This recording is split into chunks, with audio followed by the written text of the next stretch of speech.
In 1984, a man named Joseph Fritzl would drug, kidnap, and lock his 18-year-old daughter into a windowless dungeon for 24 years. In the 1970s, Joseph approaches his local council and requests to build this basement extension. He tells council that the reason for this dungeon is to be a nuclear bunker. Council approves it and he has the green light to move forward. To access the dungeon, 8 doors would have to be opened. The final door was the one that Elizabeth unknowingly helped her father install. The moment that they installed this door, that is when the father drugged her and then chained her to a bed. The next day, Joseph goes to the police department and files a missing person report, letting police know that his daughter has ran away. At this time, she was 18, so police say she can do what she wants, and they leave it at that. When in reality, she was a prisoner underneath her family's home. Joseph would then force his daughter Elizabeth to write letters to her mother, and then Joseph would take those letters, drive miles away, and ship them out from different towns and send them to his house. For 6 to 9 months, Joseph kept a chain wrapped around Elizabeth's waist, so not only was she a prisoner in the basement, but also she was literally chained like an animal.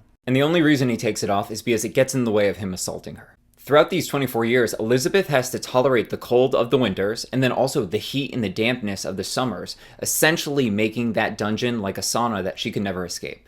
On top of that, her father is assaulting her multiple times a day. This results in over 7 babies that she has to birth and deliver herself. Throughout the 12 years that the babies are born, Joseph decides that 3 of them will stay in the basement, never seeing the light of day throughout their entire life. While the 3 others would mysteriously wind up on his doorstep, and he would tell his wife that his daughter abandoned the children and just dropped them off. Sadly, one of the children ends up passing away only after 66 hours of being alive due to breathing issues with being in the dungeon basement. Joseph then burns the body. For the first 5 years, Joseph does not even talk to his daughter. Instead, he just assaults her daily. And he would even punish her for days at a time by turning off the power to the basement, so this way she would have to live in complete darkness. The only reason that Elizabeth and her 3 children end up escaping the dungeon is because a 19-year-old child of hers is seriously ill. She is essentially to the brink of death, and Joseph, for the first time in this girl's entire life, decides to take her to the hospital, letting her out of the dungeon for the first time ever. At the hospital, doctors are shocked. The girl looks like a ghost, her teeth are rotting out of her head,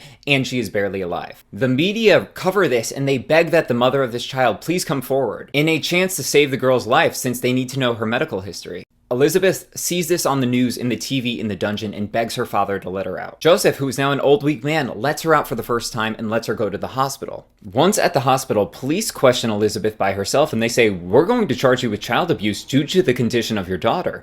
And it's at that point that she begins to tell her story. Police then listen and become truly horrified.